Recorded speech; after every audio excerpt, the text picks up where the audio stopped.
What is going on, guys? It's the Mad Dragon. We're on to round 3 of the Autumn Nations series for 2024. Team announcements coming out once again, so we're going to do a little bit of preview video, take a look at the teams that have been announced for both sides, some good picks, some bad picks, some injury news, some people missing out, and go over some overall thoughts on how we think this game might go, and finally giving a score prediction, which, if anything, is last week to go off for me. It's not even going to be close. I'm probably going to pick the wrong team, so who knows how that's going to go. Make sure, as always, drop down in the comment section your thoughts on the teams, because it's always fun to have a read through what other people think of the team sheets. And we'll jump straight in. This one's for France versus New Zealand, a match I thoroughly enjoy. It's always such a fun matchup. As a neutral going into this game, it's like, oh, I just get to sit back and watch two teams just smash each other in the face. Awesome. If you're a New Zealand or a France supporter, I'm sure it's far more tense. But this is a fixture that always brings some very, very exciting moments. Unfortunately, we're not going to be having like Robin Ntamack going into the France team this week, because they had some fantastic that run out from the try line that he had. That was a couple of years back now against New Zealand. But always enjoy the matchup between these two sides. So we'll jump in, taking a look then at the home side to start out with France. Last week played Japan. Convincing win, 40 points over Japan, and that was, a good score. Tries for fun by the end of it. Slipped off towards the end, and when you sort of think, well, they're 40 points in the lead, I think Japan had one try chalked off right at the end, and then the hooker scored another one. It was like, hey, at least that one got to count for him.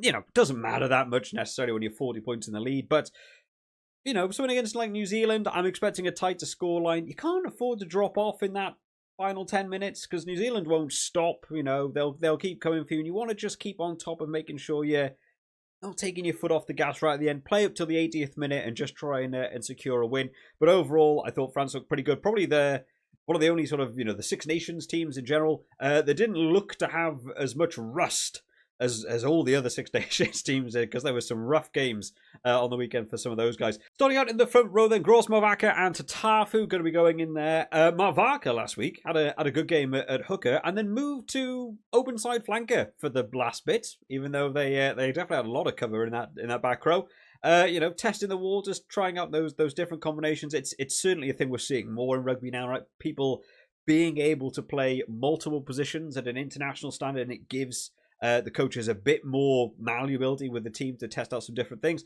I thought he played pretty well, to be fair. Going in at 7, the scrum seemed to not really take any sort of blows. France have a really powerful scrum, so it probably helps him out there. But just nice to be able to move him. He's a solid ball carrier all round. Lock department, Thibaut Flamand and Meifu going in there. Flamand went off kind of early, which was a shame. I was looking forward to see him, open up a bit against Japan, a team that might have slightly more room to play with. You know how much speed Thibaut Flamand has when he has his hands on the ball. Lock department's going to be an interesting battle in this one. Both France and New Zealand did very well at line-out last week. France only lost 1. New Zealand didn't lose any. But something to sort of think about is the teams they're going up against. Because although they're very good on their own line-outs, neither team was really poaching the other teams. Both Japan and Ireland last week both finished with like a 90% success rate in the line-outs. So neither team necessarily taking the ball off their opponents in the lineouts, but very secure in their own.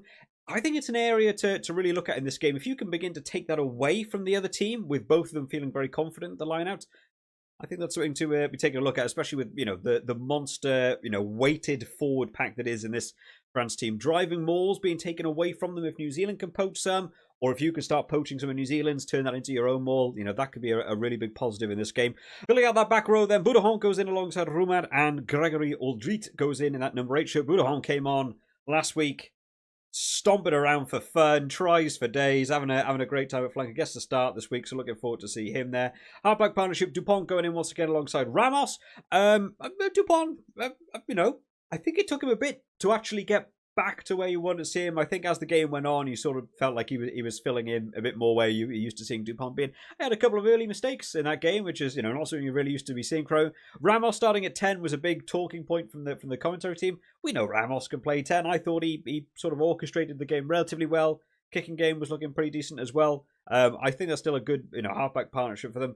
Centre partnership, Mofana going in alongside Gal Fiku this week. Galton's been moved to the bench, who I thought had a good first half. Second half felt a bit quieter, and then Fiku eventually came on for him later on. But I thought Galton had a good first half. Mofana actually had a much better game. He's been that person at 12 that he plays 12 or winger, and they've sort of shifted around. I've never been sold on Mofana for some reason. It just doesn't quite click for me. I thought he had a better game last week, but if you compare him to someone like Jonathan Darty, it's just I would always be picking Jonathan Darty ahead of him if he was available. So hopefully over this autumn series, he can keep having some good games and sort of impress a little bit more, and then filling out that back three. Biel Biarri goes in on the left wing, Villiers goes in on the right wing, and Burros to finish them out in the fullback position. So still no Damien Penaud. Atisogbe played last week. As a last minute sort of call up to that team. I thought played okay, to be fair. Nowhere near getting as much time on the ball and being able to score tries like Biel Biarri was. But I thought he did pretty well for a young lad. Villiers coming in, a bit more experience, a few more caps on his side there. It's probably a better call up to go in there. The wingers for New Zealand, always dangerous. That's going to be a really fun competition on that wing. Villiers going up against, we haven't gone to the New Zealand team. I have already quickly seen it. It is going to be Caleb Clark is also going to be on that wing. That's a big size differential between the two players, but Villiers is a strong guy for his size as well. So I'm looking forward to see that matchup.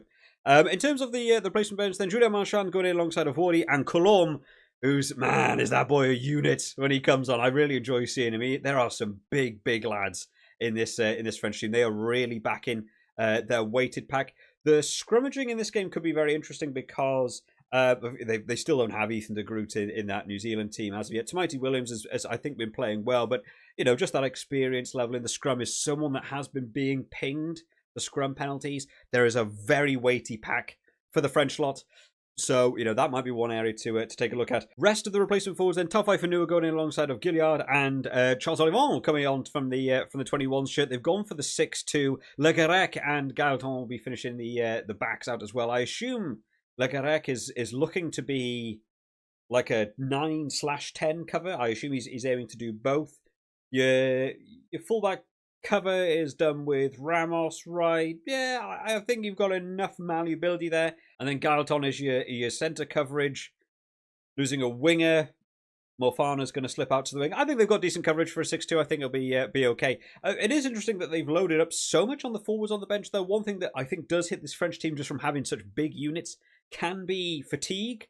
As the game goes on, New Zealand like to ship the ball around a lot. Going for the 6-2 sort of doubles down that you're sticking it within the forwards. I might have looked to a 5-3 to have tried to combat the more expansive game of New Zealand. But 6-2, power game. Could be seeing some driving mauls and big scrums in this one. Moving on to New Zealand then. Last week, got a win over Ireland. Didn't see it coming. Honestly, I thought Ireland would be well up for a home game coming in. New Zealand have been a bit up and down for me. A couple of individual players stood out. Then a couple of those same players can have bad games on other times. You can have silly discipline issues. Yellow card problems have hit them as well, I think. They haven't quite just gelled together. Last week looked much better for New Zealand. I'm kind of tempted to say I think it was the best control game I've seen from New Zealand this year. I felt like they had much more organisation. They played the game at their own pace. I like Damien McKenzie, had a good game at 10. I think he was just picking where he wanted the game to be played. They played territory when they wanted it. They held on possession when they wanted it. And it just felt overall a bit better. Ireland felt rusty and New Zealand absolutely exploiting it. So taking it into this game, discipline, keeping on top of that, but also just controlling a team like France can be a really, really big bonus. So it will be interesting to see how this shifts up because they've had injury players come back in now. D-Max back down on the bench. Beauden Barrett back in at 10. We've also got in this front row Cody Taylor back in the side, which I do think is a big boost, even though I think Armour has been playing well. He's going to be going alongside Tamati Williams and Tyrell Lomax once again in that front row. Like I've said, scrum is going to be a fun area to look at, but Cody Taylor's a big player to have back in the team with his ball carrying ability. Lock department, Scott Barrett going back in alongside Tubo Vai. This is their locked in. Lock department, I guess you could say there. I still think Tui Pelotu's done well. I think he could maybe have a look at it, having a go. I am surprised at what they've done here with the back row. Finau going in at 6, Adi Salve slipping to 7, and Wallace Atiti playing at 8. Now, this was something I said in the Rugby Championship I would have liked to have seen play out. Mainly because Kane, I wasn't sold on Kane in that 7 position at the minute. It's still fluctuating for me. I was thinking what would be good is to move Salve to 7, Satiti goes to 8, and you actually pull Scott Barrett back to 6. And you try someone else out in the lock. Could have done Tui Pelotu. They've gone for a different route. Finau's going in at 6. Salve at 8. Wallace City at 8. Hard ball carrying back row. So, you know, a different tactic, but it's something I'm looking forward to see how it partners up, because they seem to have always done games where they've not quite done the Sarvea at 7 thing. It's either been Sarvea or Satiti at 8, and Satiti's either at 6 or, you know, Ardi Sarvea's not playing. So looking forward to see how that one pans out. Halfback partnership, Roygaard going back in alongside of Bowden Barrett this week, who I think there's good competition for that 10 shirt at the minute. I know people haven't been sold on the Damien McKenzie thing at 10. Damien McKenzie's had good games and bad games. Bowden Barrett at 10 has had medium games consistently. So, you know, are you going to go more extreme, or do you go for someone you've got that consistency level? I would still be going with Bowden Barrett over McKenzie as an option. I think McKenzie offers a lot coming on from the bench. So I'm glad they've gone back in with Bowden Barrett. He's recovered from his injury, and he's back in that 10 shirt. Let me know down in the comments who you prefer to see in that 10 shirt. Centre partnership, Jody Barrett going in alongside Rico Ioane. Once again, was ruffling some feathers last week with the old Ireland match. Always a bit of fun to see, you know, bit of that banter going on in the world of rugby, right? And then in that back three, Caleb Clark going in alongside of Sevu Reece and Will Jordan filling out the 15 shirt. Now, injuries have come into this one as well. Sam Cane, the reason he's not playing is because he's out with the cut that he had on his head during the Ireland get. He's going through HIA protocol still, so we're going to be missing this game. Mark Talea out with a hand injury, which I don't know when that occurred, but he is out with a hand injury, so no Mark Talea. Sevu Reece coming back in. I think that's a loss. I was not impressed with Sevu Reece over the Rugby Championship personally. I wasn't impressed with Mark Talea over the Rugby Championship, to be fair, but I think Mark Talea's got a little bit better. I think he enjoys these Northern Hemisphere teams a bit more. I feel like he gets a bit more time on the ball. I feel like New Zealand play a bit differently. That matchup going against BLBRA, you know, the ability in the air, I think could be a big one. You know, Sevu Reece, you know, still decent in the air. Power game, I'm going to give the power game, who's going to bump off the tackle better, I'm going to give that to Sevu Reece, actually. But overall speed, I think Reece is a fast player. I think Mark Talea is a fast player. I think BLBRA is going to outrun him. You know, they're all fast. I'm going to give the edge on speed to him. So that kick over the top, how good is Sevu Reece at on the turn, charging back after the... I've got BLBRE to win that foot race, to be fair. So Will Jordan might have a lot of covering in that backfield, because it was certainly something he was doing last week. There was a lot of kicks over the top of Japan, and being able to cover that backfield going to be very, very important. And then in the replacements, I've taken the graphic from the Autumn Nationals. There's no impact written on this, but their impact team going on. Armour going in alongside Tuanga Fassi and Tosi once again. Tuipulotu and Lakai. That's a new name for me. I actually don't know. Lakai, hey, I enjoy it. New people to keep an eye out for myself. And then replacement backs, Ratimer, Anton Linnett-Brown and Damien McKenzie. I think Ratimer and Damien McKenzie still good impact. Anton Linnett-Brown still. Am I the only one? I don't know. It's just... I don't know what Anton Linnett-Brown brings that somebody else couldn't. If they're going specifically for the centre cover, I would like to see someone like Proctor have a go. If you want slightly more expansive and maybe a different skill set being brought in, I don't think there'd be necessarily too much wrong with bringing Havili in for a little bit more, you know, sort of kicking over the top, especially against a France team. Loaded up on the heavy forwards, you might want a bit more open play. Someone like Havili, who's I'm going to put for a slightly better footballer, to be able to put little chip kicks in over the top for someone else to run on, get around that forward pack of France a little bit more. Might have been an area for me to be having a look at. Going on to this game then, who do we think? Who do we think is gonna take this one? I'm gonna get it wrong probably either way. It doesn't matter who I say. I think France impressed me with you know, not having quite as much rust. I think New Zealand's game last week was the best game I've seen from New Zealand of the year. It makes it really tight. I think this one could be a tight score. I'm thinking penalties are going to be important. Damien McKenzie's kicking's good. Ramos's kicking is good. Bowden Barrett has been, I think, relatively decent as well, right? So kicking for points could be a big one. I think I'm backing France to win the scrum. Lineouts seem to be pretty even across the board. I'm not seeing someone necessarily dominating that lineout department.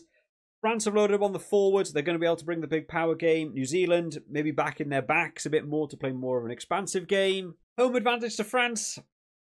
Didn't necessarily help Ireland out last week. I don't know. I have to say something. So I'm gonna go for France. Am I gonna go France or I go for New Zealand? I genuinely really close. I honestly don't know. In this one. I'm gonna say France for the sake of the video. I'm gonna say France by 2. Let's go real low. I think this could be a really tight game, something I'm really looking forward to seeing. I'm going to back France just that little bit more. I think out of the Six Nations teams that were playing last week, they were the least rusty. So coming into this one, I expect them to perform a little bit better. New Zealand, maybe just bringing back in some of those injuries, even though I think those injured players coming back in boost the team. You've got that slight disconnect from how controlled the game was last week because you're mixing up that team again. That's what I'm going to go for. Genuinely, could go either way to me. Drop it down in the comment section, guys. Who do you think is going to win this one and by how much? Always enjoy reading you through your guys' score predictions as well. Make sure you're putting them up on the Superbru as well. I'll see you next time, guys. Bye-bye.